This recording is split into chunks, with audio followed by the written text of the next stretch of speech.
सभी लोगों को नमस्ते। मैं पुष्कर अवस्थी। कैसे हैं आप? आशा करता हूँ आप लोग अच्छे होंगे। आज हम देखेंगे प्रॉफिट एंड लॉस का सेकंड पार्ट। पहला पार्ट कैसा लगा ये जरूर कमेंट करके बताया करिए, ठीक है ना। चलते हैं पहले सवाल में। लिखा है पंकज ने 2 बाइक खरीदी। पहली बाइक 24,000 रुपए में और दूसरी बाइक 20,000 रुपए में। उसने पहली बाइक को 20% लाभ पर और दूसरी बाइक को 30% हानि पर बेचा। कुल लाभ या हानि क्या है? कितना सिंपल सवाल है, देखते हैं। तो देखिए 24,000 का 20% आप निकाल सकते हैं, ठीक है। निकाल लीजिए तो निकलेगा 4800। कितना निकलेगा? 4800। ये आपका प्रॉफिट हो गया। इस तरीके 30% की हानि हुई 20,000 में, तो 30% निकाल लीजिए 20,000 का, तो 6,000 निकलेगा। ये क्या हो गया? लॉस हो गया। देख सकते हैं, ठीक है ना। तो लॉस की वैल्यू प्रॉफिट की वैल्यू से ज्यादा है, तो ज्यादा इसका मतलब यहाँ पर क्या होना है? लॉस ही होना है। कितने का? बस घटा दीजिए। जब घटाएंगे 6,000 में 4800 तो 1200 निकलेगा। यही आपका लॉस है, यही पूछा जा रहा है। देखिए 1200 की हानि, बी ऑप्शन आपका सही हो जाएगा, ठीक है ना। चलते हैं अगले सवाल में। चलते हैं सवाल 2 पर। लिखा है विकास 504 रुपए प्रति मेज की दर से 2 मेज बेचता है। वह पहली मेज पर 40% लाभ अर्जित करता है और दूसरी मेज पर 40% की हानि उठाता है। दोनों मेजों का क्रय मूल्य कितना है? कितना सिंपल सवाल है। तो देखिए कैसे करेंगे। अगर हम वैल्यू को 100 मान लेंगे, ठीक है ना, तो याद रखना अगर 100 की वैल्यू है, 40% के यहाँ पर देखिए पहले लाभ होता है, तो यह हो जाएगा 140। याद रहेगा 40% का लाभ हो गया। अब ये 40% की हानि होती है, तो जब 140 का 40% निकालेंगे, देख सकते हैं आप, घटाना है आपको, 40% निकाल लीजिए तो क्या निकलेगा? 56। क्या निकलेगा? 140 का 40% 56, तो 56 घटा दीजिए तो हम पहुंच जाएंगे 84 पे। याद रहेगा। तो याद रखना ये जो वैल्यू है ये सीपी है और ये वैल्यू हो गई एसपी। समझ में आ गया कि नहीं आ गया? और यही 84, देखिए यही तो 2 मेजें खरीदता है 504 रुपए में, ठीक है। तो एक मेज 504 की है, तो 2 मेज कितने की हो गई? 1008 रुपए की। तो बस यही जो है वैल्यू 2 मेज कितने की हो जाएंगी? 1008, ठीक है। तो यही 84 की वैल्यू हो जाएगी। जब 84 बराबर 1008 के, तो 1 बराबर 12, तो वो पूछ रहा है क्रय मूल्य, तो बस 100 बराबर निकाल लीजिए। 100 बराबर क्या हो जाएगा? 1200, ठीक है। ऑप्शन देख सकते हैं, डी ऑप्शन सही हो जाएगा, ठीक है ना। चलते हैं अगले सवाल। चलते हैं सवाल 3 पर। लिखा है मोना ने 2 हैंड बैग 1500 रुपए में प्रत्येक खरीदे। उसने इन बैगों को बेच दिया। एक बैग पर 8% लाभ पर और दूसरे पर 4% हानि हुई। पूरे लेन देन में उसका लाभ या हानि प्रतिशत ज्ञात करें। कितना सिंपल सवाल है, देखिए। तो याद रखना इसमें 1500 कोई वैल्यू ना करिए, आप 100 मान सकते हैं क्योंकि दोनों सीपी है। याद रहेगा। तो आप दोनों जगह 100 मान लीजिए। बस एक में 8, तो जो वैल्यू 8% लाभ हो रहा है तो 100 की वैल्यू 108 में बिकेगी, ठीक है ना। और 4% की हानि हो रही है, तो एक वैल्यू जो 100 की है वो 96 में बिकेगी। दोनों जोड़ देंगे तो ये आपका सीपी है। सीपी देखेंगे तो 200 है ना। और एसपी देखेंगे तो दोनों को जोड़ देंगे तो हो जाएगा 204। कितना बन जाएगा? 204। आप देख सकते हैं साफ साफ कि यहाँ पर आपको प्रॉफिट ही हो रहा है। कितने का प्रॉफिट हो रहा है? 4 का। यही प्रॉफिट परसेंट निकाल लीजिए। इसमें देख सकते हैं 4 200 में कितना परसेंट हो जाएगा? देख सकते हैं 2 0 खत्म हो जाएगा, 2 दूनी 4, ये आपका 2% आ जाएगा। कितना आ जाएगा? 2%। ऑप्शन देख सकते हैं सी सही हो जाएगा, ठीक है ना। चलते हैं अगले सवाल। चलते हैं सवाल 4 पर। लिखा है एक आदमी 1 रुपए में 15 आम खरीदता है। 1 रुपए में कितने बेचने पर उसे 25% की हानि होगी? कितना सिंपल सवाल है। देखिए जब भी आपको इस तरीके मिल जाए, तादाद पूछ ले, याद रहेगा, तो आपको करना किस तरीके ये देखें। तो याद रखना अगर यहाँ पर भाव क्या हो, देख सकते हैं यहाँ पर कोई भाव अगर 100 है, याद रहेगा।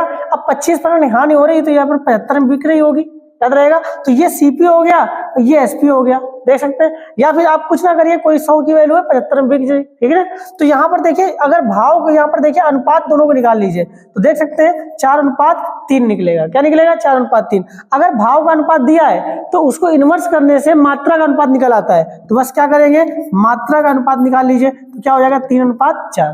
देख सकते हैं, ठीक है। तो यहाँ पर देखिए 15 आम, तो 3 की वैल्यू 15, तो 4 की वैल्यू कितनी? 20। यही आपका आंसर हो जाएगा, ठीक है ना। ऑप्शन देख सकते हैं बी सही हो जाएगा। चलते हैं अगले सवाल पे। चलते हैं सवाल 5 पर। लिखा है एक आदमी 1 रुपए में 35 कलम खरीदता है। 40% का लाभ अर्जित करने के लिए उसे 1 रुपए में कितने कलम खरीदने चाहिए? कितना सिंपल सवाल है, देखिए कैसे करेंगे। तो देख सकते हैं 35 कलम, अगर तादाद पूछे, ठीक है ना, तो कैसे इसको करेंगे देखते। तो याद रखना अगर यहाँ पर देखिए भाव, अगर कोई वैल्यू सीपी आपकी 100 है, ठीक है ना, तो याद रखना 40% लाभ चाहिए तो क्या बेचना पड़ेगा आपको? सी एसपी कितना बेचना पड़ेगा? 140 का बेचना पड़ेगा। तो याद रखना यहाँ पर ये हो गया भाव, तो भाव का क्या अनुपात निकाल सकते हैं? दोनों का अनुपात लगा दीजिए और क्लियर कर लीजिए। तो देख सकते हैं यहाँ पर 5:7 बन जाएगा। ये किसका अनुपात निकल आएगा? भाव का, ठीक है ना। जब भी भाव का अनुपात हो उसको इन्वर्स करने से या पलटने से क्या बन जाता है? मात्रा का अनुपात बन जाता है, पता है होगा। तो याद रखना मात्रा का अनुपात क्या हो जाएगा? 7:5, याद रहेगा। तो देखिए 7 की वैल्यू दी गई है कितना? 35 कलम।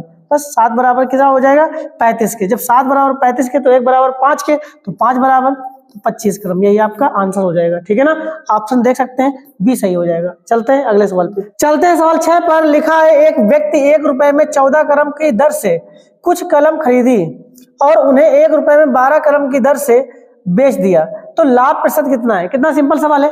तो देखिए यहाँ पर 14 क्रम, तो जब भी इस तरह के सवाल मिल जाए 1 रुपए में, यहाँ पर देख सकते हैं 14 कलम कर दीजिए। याद रखना 1 रुपए में यहाँ पर एसपी है, ये कितनी बेच रहा है 12 कलम। तो आपको कुछ नहीं करना, केवल आपको तिरछा गुणा मतलब क्रॉस मल्टीप्लाई कर देना है। तो देखिए, तो यहाँ पर पहली वैल्यू आ जाएगी सीपी और एसपी, देख सकते हैं। तो यहाँ पर हो जाएगा 12 गुणा 1 में होगा तो हो जाएगा 12 सीपी हो जाएगा, और यहाँ पर 14 एक कम 14 तो एसपी हो जाएगा। 12 की चीज 14 में बेच रहे हो। यहाँ पर देखिए फायदा की घाटा, तो आप देख सकते हैं फायदा है प्रॉफिट है, तो कितने का 2 का, यही प्रॉफिट परसेंट निकाल सकते हो आप डायरेक्टली। तो 2 किस में निकालेंगे 12 पे, कितना परसेंट हो जाएगा, यही आपका आंसर। देखिए 2 से काटेंगे तो आ जाएगा 6, ये हो जाएगा 50/3, क्या हो जाएगा, और ये हो जाएगा 16 सही 2/3%। ठीक है, इसको अगर आपको दशमलव भिन्न में करेंगे तो 16 दशमलव कुछ बनेगा जाके। देखिए ऑप्शन देख सकते हैं डी ऑप्शन सही हो जाएगा। चलते हैं अगले सवाल। चलते हैं सवाल 7 पर। लिखा है एक बैग का विक्रय मूल्य 1056 रुपए और लाभ प्रतिशत 20% है। यदि विक्रय मूल्य 800 रुपए है तो हानि प्रतिशत कितना होगा? कितना सिंपल सवाल है। देखिए ये 1056 रुपए विक्रय मूल्य है, इसका मतलब क्या हुआ कि याद रखना 1056 में बेचा जा रहा है, 20% लाभ प्राप्त कर रहे हो। तो यहाँ पर 120 की वैल्यू दी गई है, किसकी 1056 की, तो हमें 100 की वैल्यू निकाल लेनी है। तो क्या करेंगे 1056/120 गुणते 100, देख सकते हैं 0 0 खत्म कर दीजिए, 12 से खत्म 12 8 96 12 8 96, तो 880 रुपए आपका ये सीपी निकल आएगा, निकल आएगा। अब हम क्या करेंगे 880 की चीज कितने में बेच रहे हो 800 में, तो आप देख सकते हैं साफ साफ लॉस हो रहा है, कितने का 80 का, यही लॉस परसेंट आप निकाल सकते हो। तो 80 किस में निकालोगे, आप देख सकते हैं यहाँ पर 880 पे। ठीक है ना, इसको हल कर लीजिए। तो यहाँ पर देख सकते हैं 0 0 खत्म हो जाएगा, 8 से खत्म हो जाएगा 11, तो 100/11, यही देखिए। तो 11 से खत्म कर देंगे 1199, तो 9 दशमलव कुछ आएगा, देख सकते हैं ये ऑप्शन सही हो जाएगा। ठीक है ना, चलते हैं अगले सवाल पे। चलते हैं सवाल 8 पर। लिखा है एक मेज को 11,480 रुपए में बेचने पर 18% की हानि होती है, जब वही मेज 15,540 रुपए में बेची जाती है, तो हानि या लाभ प्रतिशत की गणना करो। कितना सिंपल सवाल है। देखिए तो 11,480 रुपए में बेचने पर 18% की हानि होती है, इसका मतलब क्या हुआ कि 11,480 जो है ये 82% की वैल्यू है, याद रहेगा। तो अगर 100% की वैल्यू निकाल लेंगे तो सीपी निकल आएगा। तो हम क्या करेंगे 82 की वैल्यू दी गई है 11,480, तो हम क्या करेंगे 100 की वैल्यू निकाल लेंगे, तो हमारा सीपी निकल आएगा 11,480/82 गुणते 100। इसको हल करेंगे तो देखिए 82 से खत्म हो जाएगा 14 बार और 0 लग जाएगा 140। इसका मीन्स हुआ है कि 14,000 आपका सीपी हो जाएगा। क्या हो जाएगा 14,000 सीपी आ जाएगा। ठीक है, अब यहाँ पर 15,540 रुपए में आप बेच रहे हो, तो देख सकते हैं 15,400 यहाँ पर 540 रुपए में आप बेच रहे हो, तो देख सकते हैं साफ साफ दिख रहा है प्रॉफिट हो रहा है। प्रॉफिट कितने का हो रहा है, यहाँ पर 1540 रुपए का प्रॉफिट हो रहा है, याद रहेगा। अब क्या करना है प्रॉफिट परसेंट निकालना है, तो इधर कर देंगे। तो प्रॉफिट परसेंट 1540 किस पे निकालेंगे, याद रखें सीपी पर 14,000 पे। ठीक है ना, 0 0 खत्म कर दिया, 3 0 से 3 0 खत्म कर दिए, खत्म हो गया। अब 14 एक कम 14, 14 एक कम 14, देख सकते हैं 11% आपका आंसर हो जाएगा। ऑप्शन देख सकते हैं डी सही हो जाएगा। ठीक है ना, चलते हैं अगले सवाल। चलते हैं सवाल 9 पर। लिखा है एक व्यक्ति किसी वस्तु को लागत मूल्य से 5% अधिक पर बेचता है, यदि उसने जितना भुगतान किया उससे 5% कम पर उसे खरीदा होता और 2 रुपए कम पर बेचा होता, तो उसे 10% का लाभ होता। वस्तु की लागत मूल्य कितनी है। कितना सिंपल सवाल है और कितना अच्छा है। देखिए अगर कोई वैल्यू आपने 100 रुपए में खरीदी, याद रहेगा, तो सीपी 100 कर लीजिए। अब यहाँ लिखा है 5% अधिक बेचा, तो इसका मतलब 105 में आप बेचोगे, ये हो गया एसपी। ठीक है ना, याद रहेगा। अब क्या कह रहा है कि 5% कम में खरीदा होता तो 95 में खरीदा होता। अब तो यहाँ पर देख सकते हैं 10% लाभ होता, तो इसी में तो लाभ होगा, तो 10% का जब 10% निकालेंगे इसका 9.5, इसका मतलब जो वस्तु है वो 104.5 में बिक रही होगी, और पहले कितने बिक रही है 105 में। तो देख सकते हैं कितना कम किया आपने 0.5, यही 0.5 तो किसके बराबर है 2 रुपए के, याद रहेगा। 0.5 बराबर 2 रुपए के, तो इसका मतलब आधा बराबर 2 रुपए के, तो 1 बराबर निकाल सकते हो आप, तो 4 रुपए के हो जाएगा। ठीक है ना, तो 100 बराबर 400 के, यही आपका आंसर हो जाएगा। ऑप्शन देख सकते हैं, डी सही हो जाएगा। ठीक है ना, चलते हैं अगले सवाल। चलते हैं सवाल 10 पर। लिखा है अंकित एक कुर्सी 25% की हानि पर बेचता है। यदि वह इसे 900 रुपए अधिक में बेचता तो उसे 5% का लाभ होता। 40% का लाभ प्राप्त करने के लिए कुर्सी का विक्रय मूल्य कितना होना चाहिए। ठीक है ना, तो देखिए कितना सिंपल सवाल है। तो देखिए अगर कोई चीज आपने 100 रुपए में खरीदी, ठीक है, या सीपी 100, तो याद रखना 25% हानि तब होगी जब उसको 75 में बेचा होगा, तो याद रखना एसपी आ गया। तो याद रखना 5% लाभ कब होगा, जब 105 में बेच रहे होगे। ठीक है ना, तो ये भी एसपी। यहां से यहां तक आपने बढ़ा दिया, कितना बढ़ाया, पहले 75 बेच रहे थे, अब 105 बेच रहे थे, कितना बढ़ाया देख सकते हैं, 30 बढ़ा दिया। कितना बढ़ा दिया, अंतर कितना है, 30। यही 30 वैल्यू तो दी गई है 900 के बराबर। जब 30 बराबर 900 के, तो एक बराबर निकाल सकते हैं आप, तो 30 के 30 रुपए के हो जाएगा। ठीक है, तो पूछा 40% लाभ, तो बस 140 बराबर निकाल लीजिए, तो 140 बराबर 14 3 42, तो 4200 आपका आंसर हो जाएगा। ठीक है ना, ऑप्शन देख सकते हैं, सी सही हो जाएगा। चलते हैं अगले सवाल। चलते हैं सवाल 11 पर। लिखा है एक व्यक्ति एक पेंसिल को 30% लाभ पर बेचता है। यदि वह इसके क्रय मूल्य में 200 रुपए की कमी कर देता है तो उसे 10% की हानि होती है। पेंसिल का प्रारंभिक विक्रय मूल्य कितना है। देखिए कितना सिंपल सवाल है। यदि कोई चीज आपने 100 रुपए में खरीदी, अब 30% लाभ चाहिए, तो 130 में आप बेचोगे कि नहीं बेचोगे। अब यहाँ पर 10% की हानि चाहिए, इसका मतलब वो 90 रुपए में बेचोगे कि नहीं। तो यहाँ पर 130 में पहले बेच रहे थे, फिर 90 में कर दिया, तो कितना कम किया देख सकते हैं, 40 कम किया। कितना कम किया, 40। यही 40 तो वैल्यू दी गई है, 200 रुपए कम किया है, तो 200 रुपए के, जब 40 बराबर 200 रुपए के, तो 1 बराबर 5 रुपए के, याद रहेगा। तो पूछ क्या रहा है, प्रारंभिक विक्रय मूल्य। तो प्रारंभिक विक्रय मूल्य यही तो है 130, तो 130 बराबर निकाल लीजिए, 13 5 65, 650 रुपए आपका आंसर हो जाएगा। ऑप्शन देख सकते हैं, बी सही हो जाएगा। ठीक है ना, चलते हैं अगले सवाल पे। चलते हैं सवाल 12 पर। लिखा है एक दुकानदार 200 रुपए प्रति लीटर पर तेल बेचता है, जिसे उसने 160 रुपए प्रति लीटर पर खरीदा था, लेकिन वह बेचते समय 1 लीटर के स्थान पर केवल 800 ml तेल देता है। लाभ का वास्तविक प्रतिशत कितना है। कितना सिंपल सवाल है और कितना अच्छा है। देखिए, तो याद रखना, पहले आप देख सकते हैं 200 रुपए में बेच रहा है, जबकि उसने 160 रुपए में खरीदा था, तो प्रॉफिट आप देख सकते हैं सीधे कि प्रॉफिट कितना हो रहा है, 40 का, याद रहेगा। तो यही प्रॉफिट परसेंट निकाल सकते हैं, 40 किसमें, 160 पे, कितना परसेंट आ जाएगा देख सकते हैं, 25% आ जाएगा। अब ये याद रखना, यहाँ पर देना चाहिए उसको 1000 ml, लेकिन दे कितना रहा है, 800 ml। तो याद रखना, इसके यहाँ पर प्रॉफिट कितना कमाया देख सकते हैं, साफ 25%, क्योंकि यहाँ पर 20, यहाँ पर देखिए 200, तो 200 800 में निकालेंगे तो 25% आया है, आ जाएगा कि नहीं आ जाएगा। तो याद रखना, तो 25% यहाँ कमाया, 25% यहाँ, तो 2 बार 25 हो गया। ठीक है ना, तो अगर कोई वैल्यू 100 है, पहले यहाँ पर 25% लाभ होगा, तो 125 हो जाएगा, और 125 का फिर 25%, तो ये हो जाएगा, तो 156.25 आ जाएगा। ठीक है ना, तो देख सकते हैं 100 की वैल्यू 156.25, ठीक है ना, तो देख सकते हैं 56.25 का प्रॉफिट साफ कमाया। ठीक है ना, यही आपका आंसर है। ऑप्शन देख सकते हैं, डी सही हो जाएगा। चलते हैं अगले सवाल पे। सवाल 13 पर। लिखा है एक व्यापारी अपने सामान को 16% हानि पर बेचने का दावा करता है, लेकिन वह 1 किलोग्राम वजन के स्थान पर 750 ग्राम वजन तौलता है। उसका कुल लाभ प्रतिशत ज्ञात कीजिए। देखिए कितना अच्छा सवाल है। तो अगर यहाँ पर देखिए सीपी 100 होगा, तो याद रखना 16% की हानि, तो इसका मतलब 84 में बेच रहा होगा, याद रहेगा, सिंपल सी बात है। अब यहाँ पर देखिए तादाद में चलते हैं, तो तादाद में चलते हैं 750 ग्राम यहाँ पर दे रहा है, जबकि देना कितना चाहिए 1000 ग्राम। तो देख सकते हैं 250 ग्राम वो काट रहा होगा, यही 250 ग्राम निकाल सकते हैं 750 में कितना परसेंट देख सकते हैं, तो 33 सही 1/3% इसको हल करने में आएगा। इसी को बोल सकते हैं 1/3, यही लाभ प्राप्त करेगा, याद रहेगा, प्राप्त यहाँ पर कर रहा होगा। ठीक है, तो याद रखना, अगर 84 की वैल्यू बन गई, अब 100 यहाँ पर देखिए, यहाँ पर 33 से 1/3% का लाभ होगा यहाँ पर, तो 1/3 इसका कर लीजिए। जब करेंगे तो 3 से खत्म हो जाए, 3 दूनी 6 और 3 8 24 देख सकते हैं, तो 28% यहाँ पर देखिए 28 का लाभ प्राप्त हो जाएगा 84 में 28 का। तो देख सकते हैं, जब यहाँ पर देखिए, जब कम किया था, कितना कम किया था, 16 कम किया था, और जोड़ रहे हो या प्रॉफिट कमा रहे हो, तो कितना प्रॉफिट कमा रहे हो 28 का, तो दोनों का अंतर देख सकते हैं कितना है 12, यही 12 प्लस का 12 आएगा, इसका मतलब यही पर लाभ हो रहा है, कितने का 12% का। तो ये 100 पर है, तो 12% का लाभ होगा। ऑप्शन देख सकते हैं, डी सही हो जाएगा। ठीक है ना, ये ट्रिक से आप कर सकते हैं, और कुछ मेथड करेंगे तो समय ज्यादा लगेगा। चलते हैं अगले सवाल पे। सवाल 14 पर। लिखा है 25% का लाभ प्राप्त करने के लिए 1 किलोग्राम के वास्तविक वजन के बजाय एक बेईमान दुकानदार द्वारा उपयोग किए जाने वाले दोषपूर्ण वजन क्या है। कितना सिंपल सवाल है देखिए।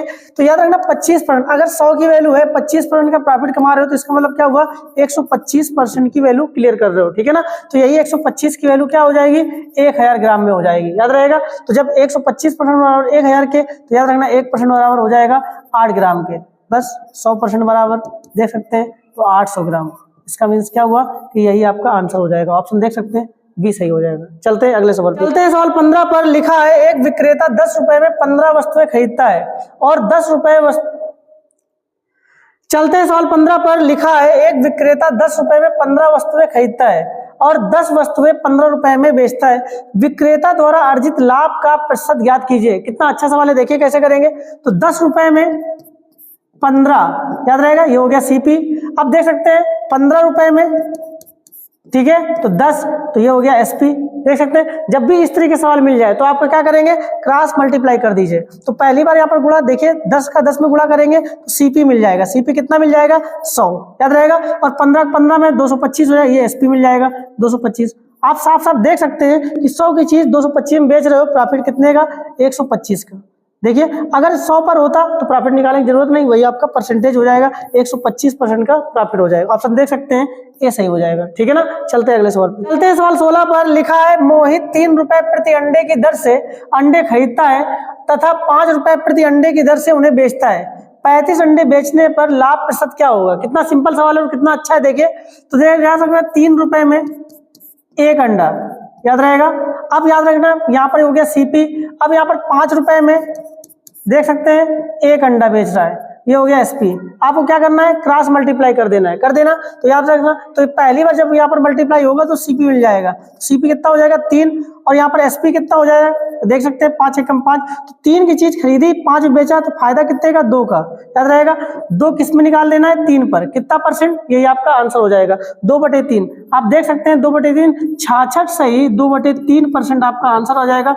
ऑप्शन देख सकते हैं 66 यही आपका आंसर हो जाएगा। आप सोच रहे होंगे 35 अंडों क्या होगा, तो आप कुछ भी कितने भी अंडे हो आपको परसेंटेज तो इतना ही प्रॉफिट होगा ना जब 1 अंडे का है, ठीक है ना। चलते हैं अगले सवाल पे। चलते हैं सवाल 17 पर लिखा है यदि 200 रुपए से 350 रुपए तक की कीमतों पर खरीदी गई पुस्तकों को 300 रुपए से 450 रुपए तक की कीमतों पर बेचा जा रहा है तो 8 पुस्तकों को बेचने पर अधिकतम संभावित लाभ क्या हो सकता है। तो देख सकते हैं अधिकतम संभावित लाभ पूछ रहा है, याद रहेगा। तो देख सकते हैं अधिकतम संभावित लाभ कब होगा, जब सबसे कम में खरीदा जाए और सबसे अधिक में बेचा जाए। तो सबसे कम क्या होगा 200 और सबसे अधिक क्या होगा 450, बस घटा दीजिए तो प्रॉफिट आ जाएगा कितना 250, याद रहेगा। तो ये तो एक पुस्तक का है 250, तो बस क्या कितनी पुस्तकें 8, तो 8 में गुणा कर दीजिए। तो 250 को 8 में गुणा करेंगे 2000 आपका आंसर हो जाएगा। ऑप्शन देख सकते हैं ये सही हो जाएगा, ठीक है ना। चलते हैं अगले सवाल। चलते हैं सवाल 18 पर लिखा है सिराज विक्रय मूल्य पर 32% का लाभ कमाता है, क्रय मूल्य पर अनुमानित लाभ प्रतिशत कितना है। कितना अच्छा सवाल है, देखिए यह लिखा है विक्रय मूल्य पर, याद रहेगा। तो एसपी आप मान लेंगे 100, याद रहेगा। 32% का लाभ कमाता है तो यहाँ पर प्रॉफिट इसके अकॉर्डिंग होगा तो 32 का, याद रहेगा। यदि कोई चीज आप 100 रुपए में बेच रहे हो और 32 का फायदा हो रहा है तो इसका सीपी कितना रहा होगा, देख सकते हैं। तो 100 में 32 जाएगा तो 68 आ जाएगा, देख सकते हैं, याद रहेगा ना। अब यहाँ पर देख सकते हैं कह रहा है कि यहाँ पर क्रय मूल्य पर अनुमानित, याद रहेगा। तो सीपी पर निकाल लेना प्रॉफिट। तो सीपी पर जब निकालोगे तो 32 किस पे निकलेगा 68 पे, ठीक है, देख सकते हैं, याद रहेगा। तो यहाँ पर 2 से खत्म हो जाएगा, ये हो जाएगा 16, 2 से खत्म हो जाएगा 2 3 6 2 4 8, फिर 2 से खत्म हो जाएगा 8, फिर यहाँ पर 17। आप देख सकते हैं 800/17 आ जाएगा। 17 का पढ़ा पढ़ देंगे तो 7 चौको 68 हो जाएगा, देख सकते हैं 12 आ जाएगा। तो 17 7 119, लगभग 47% आपका आंसर हो जाएगा। ऑप्शन देख सकते हैं डी सही हो जाएगा, ठीक है ना। चलते हैं अगले सवाल। चलते हैं सवाल 19 पर लिखा है यदि किसी वस्तु का विक्रय मूल्य 3 गुना होने पर लाभ 4 गुना हो जाता है तो उस पर प्राप्त लाभ प्रतिशत कितना है। कितना अच्छा सवाल है, देखिए। तो हमें पता होना चाहिए कि प्रॉफिट बराबर क्या होता है एसपी माइनस सीपी, होता है कि नहीं होता। बस आपको क्या करना है इसी में रख देना है। तो याद रखना 3 गुना होने पर किसको विक्रय मूल्य, तो ये हो जाएगा 3SP हो जाएगा। अब यहाँ पर देखिए लाभ 4 गुना तो यह हो जाएगा 4P हो जाएगा। अब माइनस सीपी, आप क्या करेंगे इसमें से इसको घटा दीजिए। तो देखिए P बराबर SP माइनस सीपी को घटा दीजिए, घटाने पर कर दीजिए तो माइनस माइनस यहाँ पर प्लस, सीपी खत्म हो जाएगा, क्या हो सकता है घटेगा तो 3P बराबर 2SP आ जाएगा, हो जाएगा। जब P या अपान SP देखेंगे तो देख सकते हैं 2/3 आ जाएगा, ठीक है ना। वेरिएबल स्थिति आ जाएगी, या अनुपातिक वैल्यू मिल जाएगी P और SP की, कितनी 2:3। याद रखना कोई चीज 3 में बेची जा रही है और 2 की आपको प्रॉफिट हो रहा है तो इसका मतलब CP कितना रहा होगा, CP का अनुपातिक वैल्यू कितनी रही होगी 1, याद रहेगा। तो देख सकते हैं 1 की चीज 2 की बेच यहाँ पर देखिए प्रॉफिट हो रहा है साफ साफ, तो प्रॉफिट कितना यहाँ पर हो रहा है 2 का, तो प्रॉफिट परसेंट हम निकालेंगे तो 2 किस में निकालेंगे 1 पर, देख सकते हैं 200% आपका आंसर हो जाएगा, ऑप्शन देख सकते हैं डी सही हो जाएगा, ठीक है ना। चलते हैं अगले सवाल, चलते हैं सवाल 20 पर। लिखा है एक आदमी एक निश्चित मूल्य पर मोबाइल बेचकर 10% का लाभ अर्जित करता है, यदि वह उस मोबाइल को दुगने मूल्य पर बेचता तो लाभ प्रतिशत कितना है। कितना अच्छा सवाल है, देखिए अगर यहाँ पर CP 100 तो 10% फायदा तब होगा जब 110 में वो उसको बेचा जाएगा, समझ में आ गया। अब कह रहा है दुगने मूल्य पर बेचता तो 110 की चीज आप 220 में बेच रहे हो, याद रहेगा।